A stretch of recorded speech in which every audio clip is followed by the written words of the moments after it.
So I'll just give a quick update. We anticipate Blake Francis playing on Saturday, tomorrow. So he practiced. He's worked out this week and practiced yesterday with no restrictions. So we're looking forward to having Blake back. Very excited for him and for our team, and looking forward to the game tomorrow.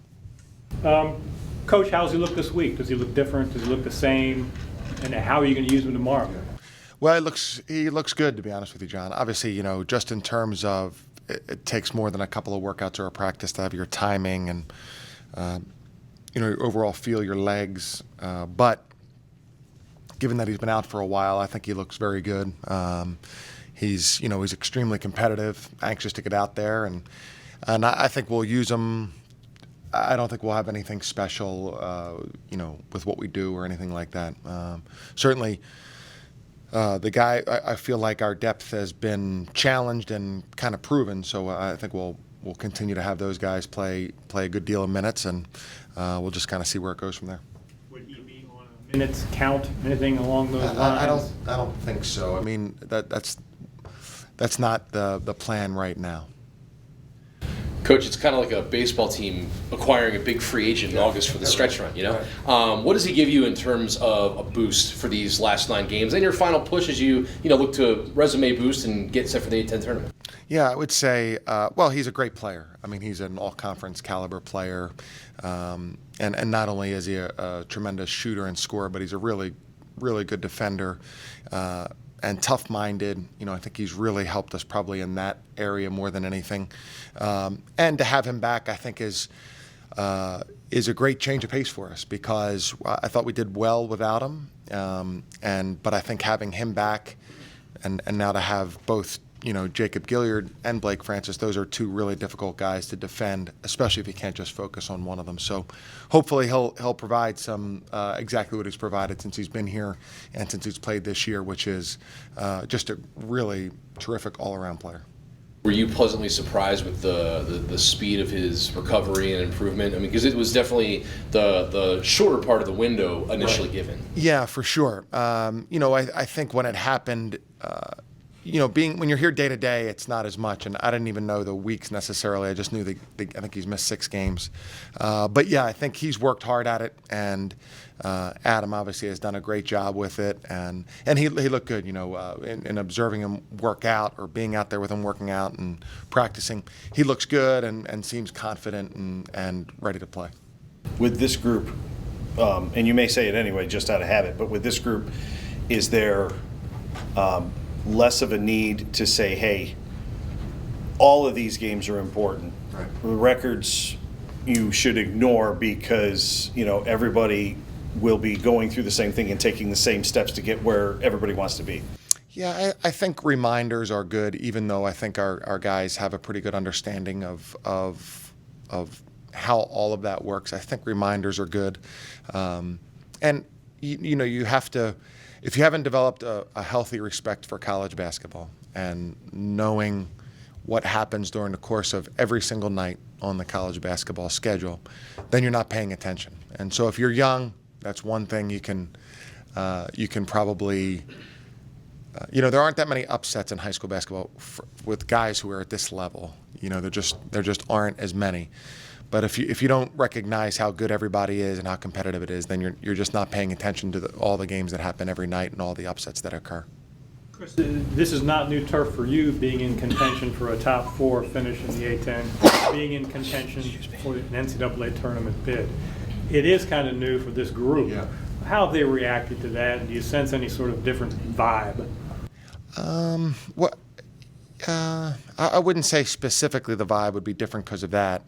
But we talked about it a little bit ago and just talked about, one thing I've said before is if the NCAA would say, hey, if you win this many games or if you beat these teams, you're in, that would really be helpful and easy. And when, being on the bubble there's just so much noise around it. There are many bracketologists and many people with opinions, and I'm sure I don't know 10% of them because I'm not on social media. So there are more people and speculating and observing, and you start to question the wins that you had in the past, and so the best thing to do is to ignore it. Now that's probably impossible, especially for our guys. But we've talked about just trying that it has its place, and it doesn't really matter until Selection Sunday. It really doesn't matter in the least until Selection Sunday. And so, again, you have to have a respect for how college basketball works and what goes on throughout the country in all these conferences. And it all comes down to try to ignore it and just play your next game. And so we try to have reminders of that as best we can. John talked about just kind of the group being young and kind of unfamiliar to this situation. With that said, do you guys, as a coaching staff, put a little more emphasis on making sure to focus on just the next game and not get caught up in looking at the 9 you have left and trying to, circle and check mark and everything like that? Yeah, definitely. I think that as coaches, that's your primary responsibility, and just making sure that when we go into practice, we're talking about today's practice and our next game, and making sure we hold true to that, which is pretty easy for us. But certainly, you want to make sure, because again, what occurs on their phone or what occurs on social media is really a far cry from what is really going on and what's really important.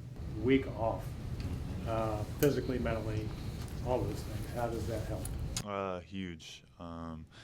Mostly physically, especially at this point in the season, just making sure guys are taking care of their bodies, getting everything right, ready to go. Now we're into the point in the season where this is our last off week, so we got 9 games now to finish out here. So got to power through. I think everybody did a good job taking care of themselves this week, and hopefully we can stay healthy here in the final stretch.